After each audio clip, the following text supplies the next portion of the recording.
Welcome back to परीक्षा race YouTube platform. साथियों, UP PCS के टेस्ट सीरीज में आप लोगों का स्वागत है। साथियों, ये ध्येय आईएएस कोचिंग के द्वारा जो है टेस्ट पेपर कराया गया है यूपी पीसीएस का, और यह टेस्ट पेपर जो है आरओ बीईओ के छात्र जो हैं वो भी ध्यान से देखें। देखिए, हम लोग एनसीईआरटी का फुल टेस्ट देख रहे थे जिसमें 100 प्रश्न हम लोगों ने कंप्लीट कर लिया था। आज इसका जो है लास्ट पार्ट है, और उसके बाद ये कंप्लीट होने के बाद आपको पीडीएफ भी मिल जाएगी टेलीग्राम पे। चलिए, आज का जो है पहला प्रश्न है, मुगलों द्वारा चलाई गई मनसब व्यवस्था से निम्नलिखित में से कौन से निर्धारित होते थे। अर्थात मनसब व्यवस्था से क्या निर्धारित होता था। देखिए, मुगल काल में जो है ना मनसबदार क्या होते थे, मनसबदार होते थे जो एक सरकारी पद होता था, और उन्हें क्या क्या मिलता था, तो इन्हें पद तो मिलता ही था, वेतन और सैन्य उत्तरदायित्व ये सभी मिलते थे। अर्थात जो आंसर होगा वो ऑप्शन नंबर डी होगा। चलिए नेक्स्ट देखते हैं, निम्नलिखित कथनों में से कौन सा एक रामानुजाचार्य, महत्वपूर्ण है याद रखिए, के संबंध में सत्य नहीं है। गलत कथन पूछा जा रहा है। देखिए, इनका जन्म जो है 11वीं शताब्दी में केरल में हुआ था। क्या ये बात सही है? नहीं, यही जो है हम लोगों का आंसर भी होगा। क्यों? क्योंकि इनका जन्म केरल में नहीं हुआ था, बल्कि कहाँ हुआ था? तमिलनाडु में हुआ था। और सेकंड देखिए, ये अलवार संत से बहुत अधिक प्रभावित थे। ये बात सही है। इन्होंने विशिष्टा द्वैत सिद्धांत को प्रतिपादित किया था। ये मोस्ट इंपॉर्टेंट लाइन है, आप इसे जरूर याद रखिए, क्योंकि मैच द फॉलोइंग में ये जरूर पूछा जाता है, और ये मैच भी है, मतलब रामानुजाचार्य के बारे में सही भी है। चलिए नेक्स्ट, संगम साहित्य में कावेरी पत्तनम का संबंध किससे है? तो बताइए, कावेरी पत्तनम क्या था? पहले भी ये प्रश्न आ चुका है। ये बंदरगाह था। क्या था? बंदरगाह नगर था। महत्वपूर्ण है। किसका था? ये प्रश्न महत्वपूर्ण है। किसका था? चोलों का, चेरों का, राष्ट्रकूटों का, पांड्य का। तो यह जो है चोलों का था। किसका? चोलों का। और इनका जो है ना राजधानी भी बाद में बन गया था कावेरी पत्तनम। पहले तो उरैयूर था, लेकिन बाद में राजधानी भी बन गया। चलिए, निम्नलिखित में से किस पदाधिकारी को हटाने में संसद की भूमिका जो है नहीं होती? तो बताइए, संसद जो है किसमें महत्वपूर्ण रोल नहीं निभाता? उच्चतम न्यायालय के न्यायाधीशों को हटाना। उच्चतम न्यायालय अर्थात सुप्रीम कोर्ट के, तो हाँ, इसमें संसद आवश्यक है। राज्य निर्वाचन आयुक्त को हटाना, इसके लिए भी संसद से ही अनुमति मिलती है, तभी होगा। महान्यायवादी को हटाना, यह बात जो है सही है, क्योंकि महान्यायवादी को हटाने के लिए कौन करेगा? राष्ट्रपति ही महान्यायवादी को हटाते हैं। राष्ट्रपति के प्रसाद पर्यंत ही ये पोस्ट जो है बनाई भी जाती है। अच्छा, महान्यायवादी का जो है अनुच्छेद क्या है? पीछे भी बताया गया है, 76। याद रखिए। लोकपाल के सभापति एवं सदस्यों को हटाना, इसके लिए भी संसद की आवश्यकता होती है। तो सही जवाब क्या बनेगा? Option number C. चलिए, निम्नलिखित शास्त्रीय नृत्य के युग्मों में से कौन सा एक सही सुमेलित नहीं है? तो देखिए, पहला है भारतनाट्यम तमिलनाडु। क्या ये मैच है? हाँ, यह पूरी तरह से मैच है। कथकली केरल, यह भी मैच है। और उसके बाद कुचिपुड़ी उड़ीसा का है? नहीं, यही जो हम लोगों का आंसर भी होगा।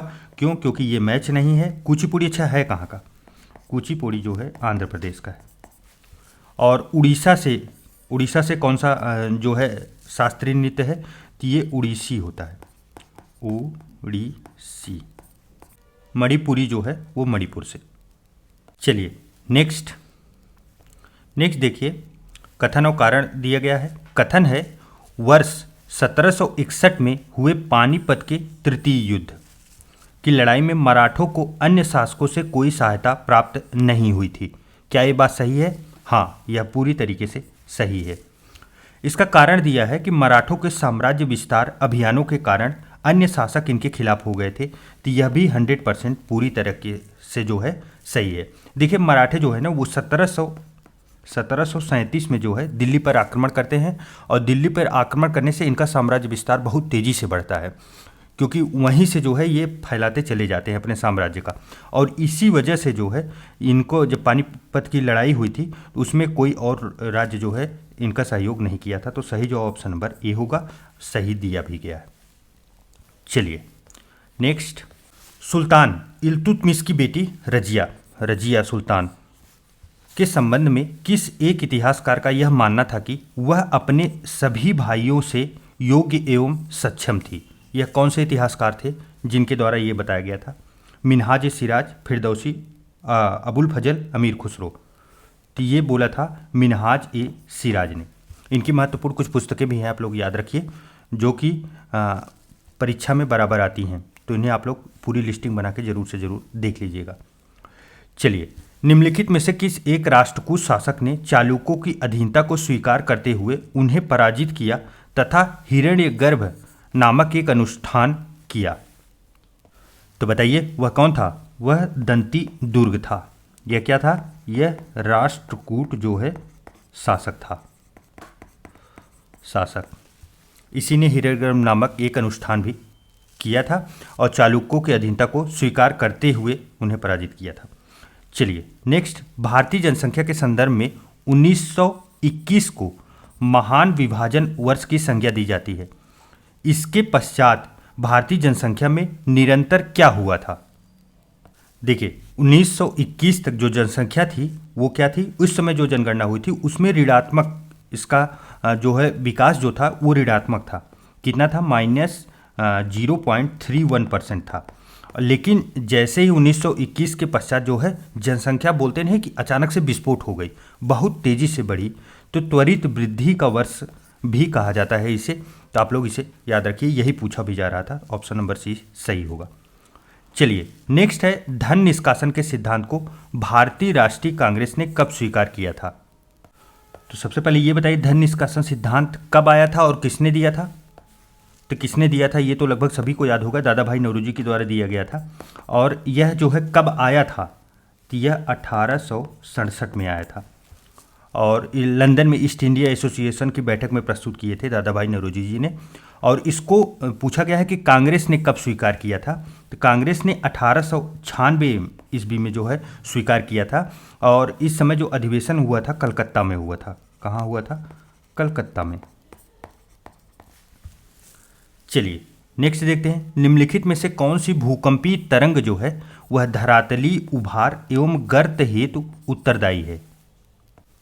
तो बताइए भूकंपीय तरंग जो है धरातली उभार एवं गर्त के लिए कौन जिम्मेदार है? तो यस तरंग जो है इसके लिए जिम्मेदार है। देखिए पी तरंगों में क्या होता है? पी तरंगों में शैलें जो है ना वो संकुचित होती हैं। क्या होती हैं? संकुचन एवं जो है फैलाव के लिए जिम्मेदार होती है। कौन? पी तरंग। जबकि उभार और गर्त के लिए यस तरंग जिम्मेदार होती है।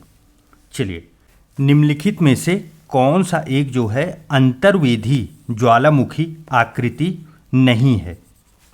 तो बताइए अंतर्वेधी ज्वालामुखी आकृति कौन सी नहीं है? देखिए एक होती है अंतर्वेधी ज्वालामुखी आकृति और दूसरी होती है बहिर्वेधी। क्या होती है? बहिर्वेधी ज्वालामुखी। अब अंतर्वेधी में क्या होता है कि मान लीजिए कोई वोल्केनो फूटा, वोल्केनो के बाद जो लावा निकला है, लावा के नीचे, लावा जो है धरातल के नीचे जहाँ जमता है तो वो जो आकृतियाँ बनती हैं उसे अंतर्वेधी ज्वालामुखी कहा जाता है। तो इसमें कौन कौन सी आकृतियाँ बनेंगी? तो इसमें देखिए बैथोलिथ बनती है, लिपोलिथ बनती है और डाइक बनती है। जबकि बहिर्वेधी जो ज्वालामुखी आकृति होती है उसमें जो है ज्वालामुखी शंकु आता है। तो ये किस में आएगा? ये बहिर्वेधी में आएगा। किसमें? बहिर्वेधी में। तो हम लोगों का जो सही जवाब बनेगा वो क्या बनेगा? वो बनेगा ऑप्शन नंबर डी, क्योंकि ये ज्वालामुखी शंकु जो है बहिर्वेदी है। चलिए नेक्स्ट, निम्नलिखित में से कौन सी एक रोपड़ कृषि की विशेषता है? रोपड़ कृषि, विस्तृत कृषि क्षेत्र, अधिक पूंजी निवेश, उच्च प्रबंधन एवं तकनीकी, उपरोक्त सभी। रोपड़ कृषि अर्थात सीधा उसको पौधे को लगाया जाता है या तो स्टेम से या तो किसी और से। तो इसमें क्या होगा? विस्तृत कृषि क्षेत्र होना चाहिए, हाँ जरूरी है। अधिक पूंजी भी लगता है इसमें और उच्च प्रबंधन एवं तकनीक की भी आवश्यकता होती है। तो सही जवाब ऑप्शन नंबर डी होगा। चलिए नेक्स्ट है, अंगूर की कृषि निम्नलिखित में से किस प्रकार के जलवायु क्षेत्र की विशेषता है? देखिए अब आजकल के प्रश्न ऐसे भी बन रहे हैं क्योंकि मैच द फॉलोइंग करके पूछ लेते हैं कि अंगूर या तो आम ये सब कौन से क्षेत्र के पौधे हैं। देखिए तो क्या होगा इसमें सही? इसमें होगा भूमध्य सागरीय क्षेत्र। भूमध्य सागरीय क्षेत्र जो है अंगूर की कृषि के लिए उपयुक्त जलवायु है। और यहाँ पे देखिए भूमध्य सागरीय क्षेत्र में ही ना आपके जो खट्टे फल होते हैं, खट्टे फल यह भी उपजाए जाते हैं। और अच्छा, अंगूर से आपको पता होगा कि क्या बनता है? मदिरा बनाई जाती है।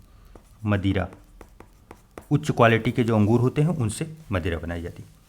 चलिए नेक्स्ट है, अंतर्राष्ट्रीय आणविक ऊर्जा एजेंसी IAEA के संबंध में निम्नलिखित कथनों में से कौन से सत्य हैं? पहला कथन है, इस संगठन की स्थापना जो है 1957 में हुई थी। यह बात पूरी तरीके से सही है। नेक्स्ट है, इसका मुख्यालय लंदन UK में स्थित है। यह सही है? नहीं, यह जो है गलत है। क्यों? क्योंकि इसका जो मुख्यालय है वो लंदन में ना होकर कहाँ है? वियना में है। वियना। अब वियना है कहाँ पे? ऑस्ट्रिया में। ऑस्ट्रिया। तो सही जवाब क्या बनेगा? हम लोगों से सही पूछा गया है, सत्य कथन पूछा गया है, अर्थात ऑप्शन नंबर ए होगा। चलिए नेक्स्ट, सूफी सिलसिले से संबंधित शब्द और अर्थ कौन सा जो है सुमिलित नहीं है, यह पूछा गया है। देखिए पहला है पीर। पीर जो है संत को कहा जाता है, हाँ ये बात सही है।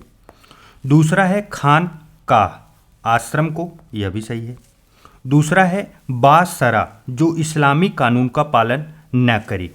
देखिए अब यहीं पे पेच है, बासरा जो है जो इस्लामी कानून का पालन करे उसे कहा जाता है। न शब्द यहाँ से हटा दीजिए तब ये सही होगा, ऐसे तो ये गलत है। तो हम लोगों का जो है गलत पूछा भी गया था, तो ऑप्शन सी हो गया। अच्छा, जो इस्लामी कानून का पालन न करे उसे क्या बोलते हैं? उसे बेसरा बोला जाता है। क्या बोला जाता है? बेसरा। न करे, न करे लिख दे रहा हूँ तो आप इसे समझ लीजिए। और समा जो है वो सूफी गायन से है। किससे? समा सूफी गायन से।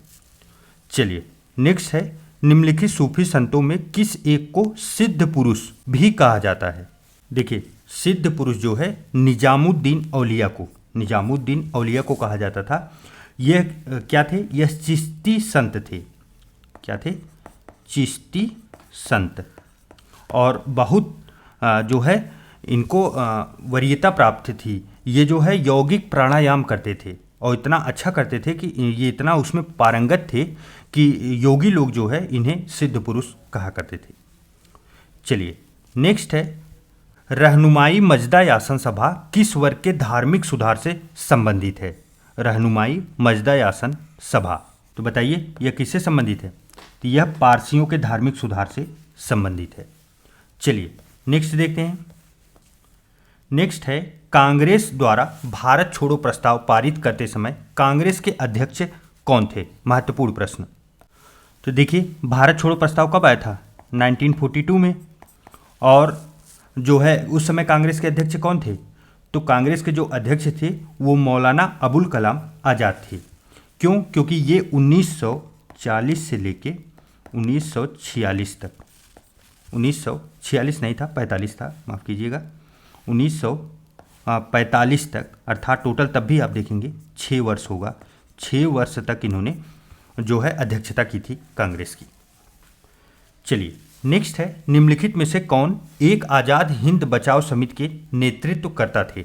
आज़ाद हिंद बचाओ समिति। देखिए आज़ाद हिंद जो फौज थी, सैनिक थे, उनके अधिकारियों पर जो है ना नवंबर 1945 में जो है मुकदमा चलता है। कहाँ चलता है यह भी पूछा गया है कई बार। तो दिल्ली के लाल किले पे, दिल्ली लाल किले पर मुकदमा चलता है। इसमें जो है आपको बता दें 4 के चारों लोग रहते हैं वकील के रूप में। ये लोग बचाव समिति के रूप में वहाँ कार्य करते हैं। लेकिन इसकी अध्यक्षता कौन करता है यही पूछा गया है प्रश्न में। तो इसकी अध्यक्षता जो है भूला भाई देसाई के द्वारा की गई थी। चलिए नेक्स्ट है, राजकोषीय घाटे से ब्याज भुगतान को घटाने पर प्राप्त होगा क्या प्राप्त होगा?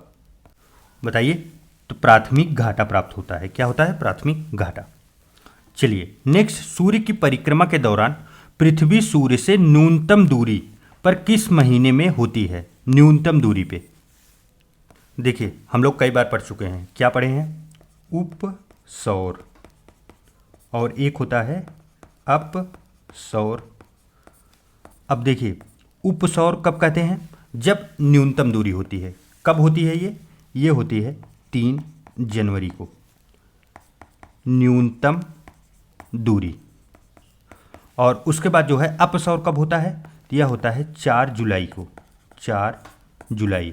और यह क्या होती है? मैक्सिमम दूरी, मैक्सिमम। तो अब इसमें पूछा क्या गया है? न्यूनतम दूरी हम लोगों से पूछी गई है, न्यूनतम। और उसके बाद जो है वो होगा जनवरी में, उपसौर 3 जनवरी को। और जबकि अगर मैक्सिमम पूछा जाता तो क्या होता? 4 जुलाई को, अपसौर। इसको उपसौर अपसौर करके भी प्रश्न बनाया जा सकता है, बनाया भी गया है, आप लोग याद रखिएगा। चलिए नेक्स्ट है, निम्नलिखित कथनों में से कौन सा जो है सत्य है? ईस्ट जो है अवायवीय रूप से श्वसन करते हैं। देखिए, अवायवीय श्वसन किसे कहा जाता है? जब ऑक्सीजन जो है, ऑक्सीजन की उपस्थिति न हो, अर्थात ऑक्सीजन उपस्थित नहीं है और कोई श्वसन कर रहा है तो उसे जो है अवायवीय श्वसन कहा जाता है। तो ईस्ट ऐसा कर लेते हैं बिना ऑक्सीजन के, ये बात तो सही है। दूसरा है, एल्कोहल अवायवीय श्वसन का एक उप उत्पाद है। तो हाँ, यह भी जो है पूरी तरीके से सही है, अर्थात ऑप्शन नंबर सी होगा। अर्थात इनका रिएक्शन देखेंगे आप जब ये करते हैं तो लास्ट में जो निकलेगा वो एल्कोहल के रूप में निकलता है, वही चीज़ इसमें बताई गई है। चलिए नेक्स्ट है, किसी सामान्य व्यक्ति की विश्राम अवस्था में औसत श्वसन दर क्या होगी? तो बताइए कितना होती है? 15 से 18 प्रति मिनट होती है। चलिए नेक्स्ट है, पौधे अपने किस भाग द्वारा वायुमंडल से कार्बन डाइऑक्साइड प्राप्त करते हैं? तो ये तो लगभग सभी को पता होगा, किसके द्वारा? पत्तियों के द्वारा। चलिए नेक्स्ट, निम्नलिखित युगों में से कौन सा एक सही सुमेलित नहीं है? तो बताइए। पहला है सोडियम क्लोरेट, यह शाकनाशक है, हाँ सही है, यूपी पीसीएस का बहुत फेवरेट प्रश्न है ये। लिथियम बाइकार्बोनेट गठिया के उपचार में प्रयोग होता है, हाँ यह भी सही है। जंक फास्फेट रोडंट नाशी, क्या ये सही है? हाँ यह भी सही है। कपास जो है वह प्रोटीन के रूप में पाया जाता है? कपास जो है वह प्रोटीन होता है? नहीं, ये बात जो है यही गलत है। कपास प्रोटीन नहीं होता, बल्कि क्या होता है? सेलुलोज होता है, सेलुलोज। चलिए नेक्स्ट, विभिन्न जैव रासायनिक तत्वों जैसे ग्लूकोज, यूरिया, कोलेस्ट्रॉल इत्यादि की जांच की जाती है, कैसे? तो बताइए। ऑटो एनालाइजर के द्वारा इनकी जांच की जाती है। चलिए नेक्स्ट है, आयात प्रतिस्थापन व्यापार नीति से क्या तात्पर्य है? देखिए, आयात प्रतिस्थापन व्यापार नीति जो है यह शुरू के सात पंचवर्षीय योजनाएं लगातार जो चली थी उनमें इस चीज़ का प्रयोग किया जाता था। किसका? आयात प्रतिस्थापन व्यापार नीति का। अब इसमें होता क्या था कि देखिए, जैसे मान लीजिए कहीं से कोई आयात हुआ तो उसको बदले में क्या दिया जाए? घरेलू उत्पाद द्वारा जो है पूर्ति करना। अर्थात क्या हुआ कि मान लीजिए कोई अगर आप ऐसे समझिए कि आपके पड़ोसी हैं, आपको शक्कर की आवश्यकता है, आपने उनसे शक्कर ले लिया, ठीक। अब उनको शक्कर के बदले आपको भी कुछ देना पड़ेगा। तो देखिए, पैसे न दे के पहले क्या किया जाता था, यही नीति अपनाई जाती थी कि पैसे की जगह उनको, मान लीजिए कि उनको आवश्यकता है चावल की, आप उन्हें चावल दे दीजिए, तो हो गया। तो यही होता था और इसी के बारे में पूछा भी जा रहा है, तो सही जवाब ऑप्शन नंबर ए होगा। चलिए नेक्स्ट, स्वतंत्रता पश्चात सरकार की निर्धनता निवारण की त्रिआयामी रणनीति में निम्नलिखित में से कौन सा एक घटक शामिल नहीं था? देखिए, स्वतंत्रता के पश्चात जो है वो निर्धनता को हटाने के लिए 3 जो रणनीति बनाई गई थी उसमें ये थी कि समृद्धि उन्मुख रणनीति होनी चाहिए, निर्धनता का निवारण होना चाहिए और न्यूनतम आवश्यकताओं की पूर्ति की जाए। यही 3 चीज़ें थी उसमें समाहित की गई थी। जो उसमें नहीं था वो विशेष आवश्यकता कार्यक्रम था, कोई विशेष उस समय लग ही नहीं रहा था, तो क्या उस समय कार्यक्रम बनेगा? तो आप स्वतंत्रता के पहले के जो भी प्रश्न पूछे जाते हैं या स्वतंत्रता के बाद के तत्काल के, आप उन्हें ध्यान देंगे तो आप ऐसे प्रश्नों को आसानी से सॉल्व कर सकते हैं। निम्नलिखित में से कौन एक पंचवर्षीय योजनाओं का लक्ष्य नहीं था? तो बताइए कौन सा नहीं था? देखिए, समृद्धि तो इसी के लिए तो चल ही रही थी पंचवर्षीय योजना। आधुनिकीकरण यह भी लाना था, क्योंकि नेहरू जी जो थे वो बहुत ज़्यादा इसके मतलब फेवर में थे कि आधुनिकीकरण हो। और आत्मनिर्भरता यह तो आवश्यक ही थी। उसके बाद जो नहीं था वो था सामाजिक सशक्तिकरण, यह चर्चा नहीं होती थी और न ही लक्ष्य भी बनाया गया था। चलिए नेक्स्ट है जलवायु परिवर्तन पर भारत की राष्ट्रीय कार्य योजना के 8 राष्ट्रीय मिशन में कौन सम्मिलित नहीं है। देखिए जलवायु परिवर्तन पर भारत का जो है वह राष्ट्रीय कार्य योजना के लिए 8 राष्ट्रीय मिशन बनाए गए हैं, उसमें से कौन सा नहीं है यह पूछा जा रहा है। देखिए ऐसे प्रश्नों को सॉल्व करने के लिए हमको क्या करना है, आठों को याद नहीं करना है, हमको सिर्फ ये देखना है कि आठों किसमें थे, जलवायु परिवर्तन से पूछे जा रहे हैं, तो अर्थात जलवायु परिवर्तन से रिलेटेड होंगे। तो देखिए राष्ट्रीय सतत कृषि मिशन, हाँ इससे जलवायु में फायदा होगा। उसके बाद फिर राष्ट्रीय हिमालय पारिस्थितिकी तंत्र परिरक्षण मिशन, तो देखिए पारिस्थितिकी तंत्र की बात की जा रही है तो इन्वायरमेंट का ही बात है। राष्ट्रीय सौर मिशन, यह भी इन्वायरमेंट से रिलेटेड है। राष्ट्रीय आजीविका संरक्षण मिशन, क्या ये इन्वायरमेंट का प्रश्न है? नहीं, ये इन्वायरमेंट का नहीं है, आप इसे देखेंगे तो ये इकोनॉमी का है, इकोनॉमी। तो सही जो ऑप्शन नंबर डी होगा। चलिए नेक्स्ट, निम्नलिखित में से किस एक का मुख्यालय जो है जिनेवा में नहीं है? जिनेवा में, तो देखिए जिनेवा में जो मुख्यालय है वो रेड क्रॉस का है, विश्व व्यापार संगठन का है, यूरोपीय बांड कास्टिंग यूनियन का है। इंटरपोल का मुख्यालय जिनेवा में नहीं है। इंटरपोल का मुख्यालय कहाँ है? तो यह लियोन में है। लियोन, यह कहाँ पे है? तो यह पेरिस में है, पेरिस। नेक्स्ट है आयात संरक्षण हेतु लगाए जाने वाले प्रशुल्क के संबंध में कौन सा कथन सत्य नहीं है? देखिए अब ये थोड़ा सा ब्रॉड टॉपिक है, इसको हम लोग समझते हैं। मान लीजिए कोई वस्तु चाइना से या किसी देश से आयात हो रही है, तो आयात को काउंटर करने के लिए भारत क्या करेगा? 2 प्रकार की चीज़ें कर सकता है। पहला क्या है? पहला प्रशुल्क है जो यहाँ पे दिया गया है, प्रशुल्क अर्थात क्या हुआ? टैरिफ लगा दिया गया, टैरिफ। और दूसरा होता है कोटा लगा देना। अब देखिए टैरिफ में क्या होता है? टैरिफ में वस्तु जो है, वस्तु की मूल्य, वस्तु का जो मूल्य होता है, मूल्य को बढ़ जाता है। ऐसा क्यों बढ़ता है? मान लीजिए ये 10,000 का कोई प्रोडक्ट था, मान लीजिए सपोज करिए आप लोग कि एक मोबाइल फ़ोन था, यही आने वाला था और यह 10,000 का था और इसके ऊपर टैक्स वैक्स लगा के इसको 15,000 कर दिया गया। अब इससे होगा क्या कि जब टैक्स बढ़ गया तो टैरिफ प्रशुल्क में क्या हुआ? टैक्स बढ़ गया।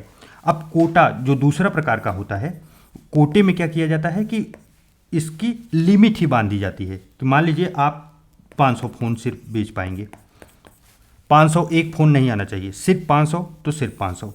तो इसमें क्या हुआ? इसमें सिर्फ जो है लिमिट बना दी गई और इसमें क्या हुआ? टैरिफ लगाने से रेट बढ़ जाता है। अच्छा ऐसा किया क्यों जाता है? इसलिए किया जाता है कि हमारे देश के जो मैन्युफैक्चरर हैं या फिर लोकल में जो लोग काम कर रहे हैं उस क्षेत्र में, वो भी आगे बढ़ें। ऐसा ना हो कि आप बहुत बड़ी इंडस्ट्री लगाइए, जैसे चाइना देख रहे हैं, चाइना हर चीज़ पर राज करते जा रहा है, वो चाइनीज़ सामान छोटा से लेकर बड़े वस्तुओं पर, तो इसीलिए ये उपयोग किया जाता है।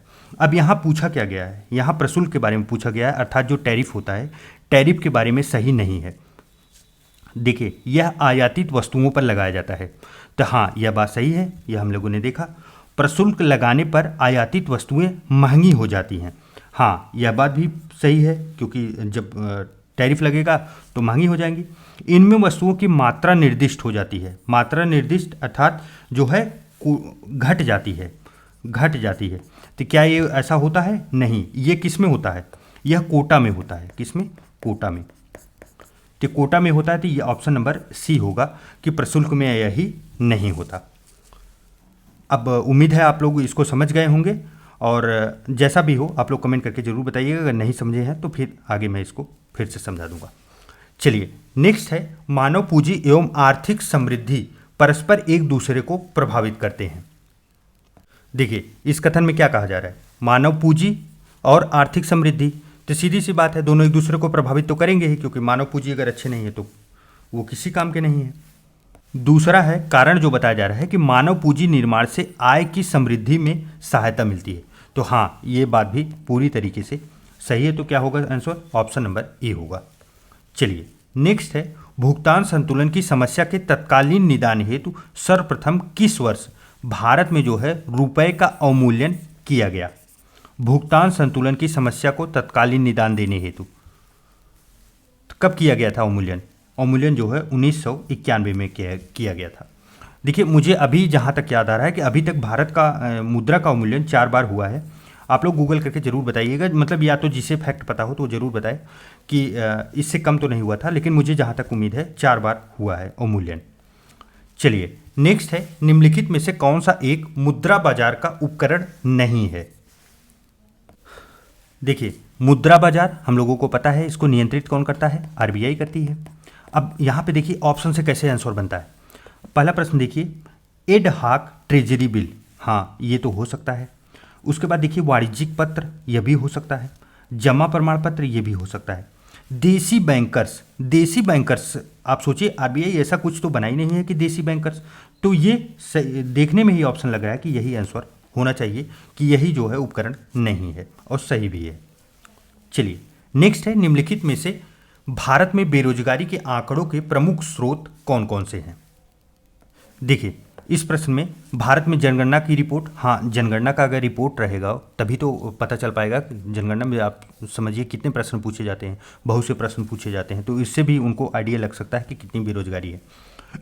फिर उसके बाद है राष्ट्रीय प्रतिदर्श सर्वेक्षण संगठन की रिपोर्ट, हाँ यह भी सही है। उसके बाद रोजगार एवं प्रशिक्षण महानिदेशालय के आंकड़े, ये तो इसीलिए आ ही रहे हैं, तो सही जवाब क्या बनेगा, ऑप्शन नंबर सी होगा। चलिए नेक्स्ट देखते हैं। नेक्स्ट है, किसी देश की आंतरिक संरचनाओं, संयंत्रों और संस्थाओं में विदेशी परिसंपत्तियों का निवेश जो है वह प्रत्यक्ष विदेशी निवेश कहलाता है। क्या ये बात सही है? हाँ, एफडीआई के बारे में यह पूरी तरीके से बात सही है। देखिए यही जो है एफडीआई का जो है ना वो डिफिनीशन भी है कि किसी देश की आंतरिक संरचनाओं में संयंत्रों का और संस्थानों का जो निवेश होता है।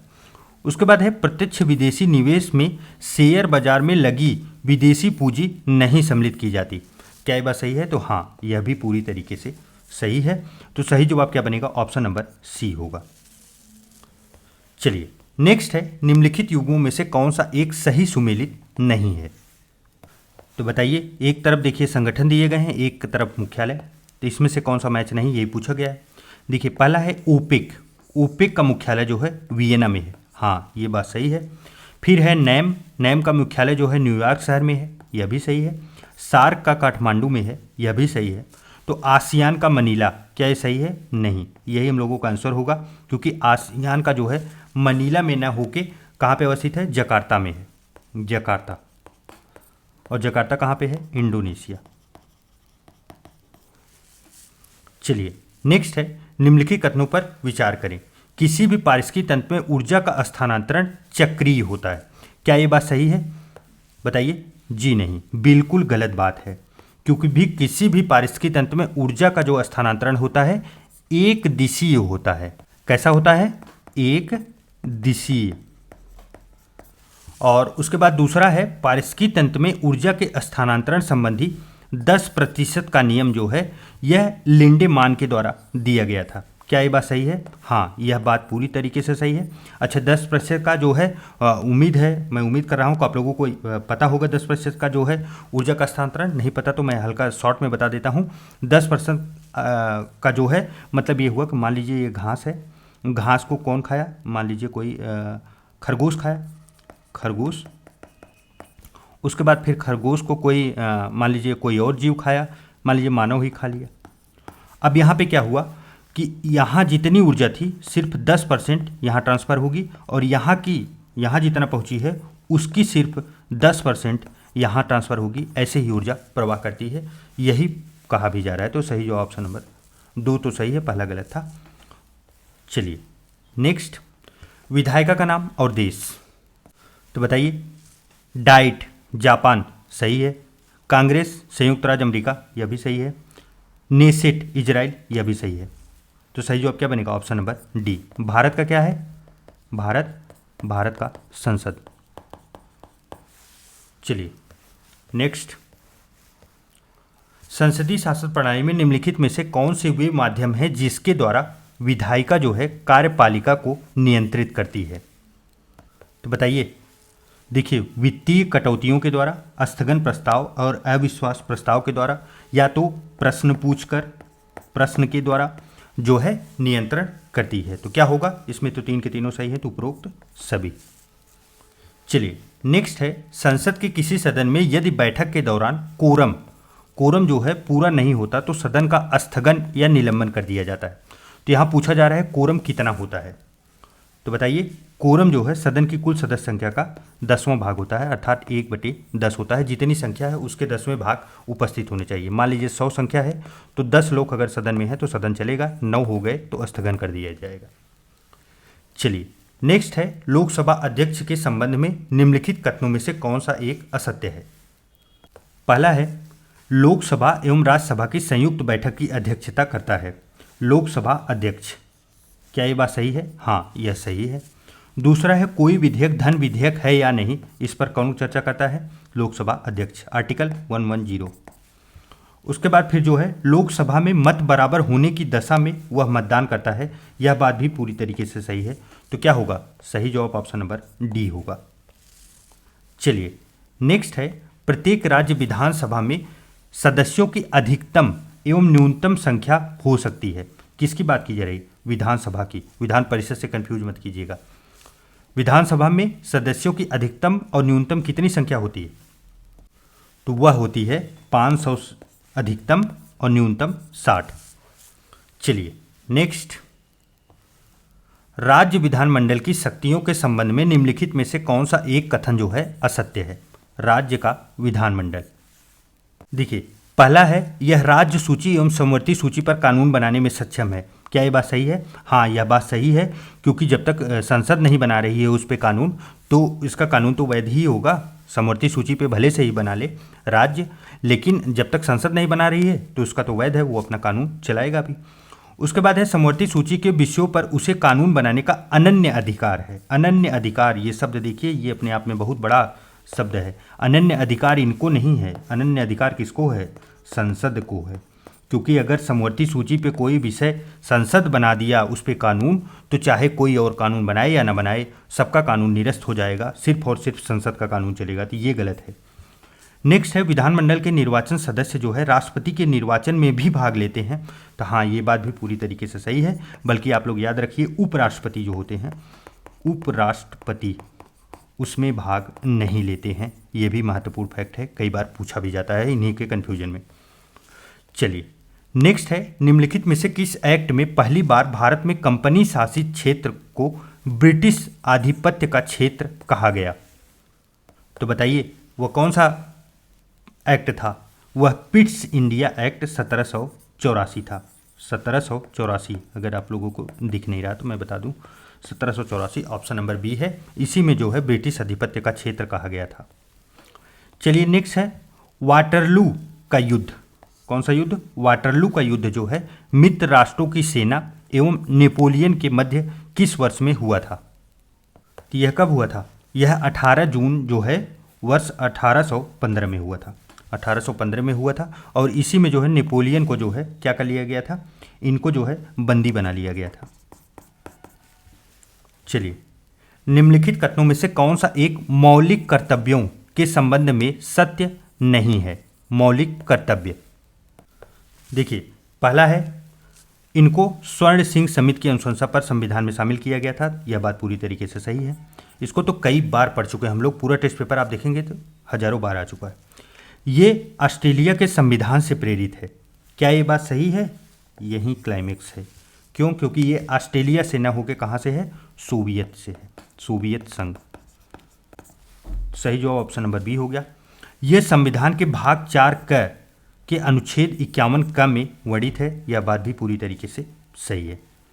चलिए नेक्स्ट एंड लास्ट प्रश्न, पुस्तक और लेखक। देखिए जितनी भी पुस्तकें लिखी गई हैं सब के सब महत्वपूर्ण हैं।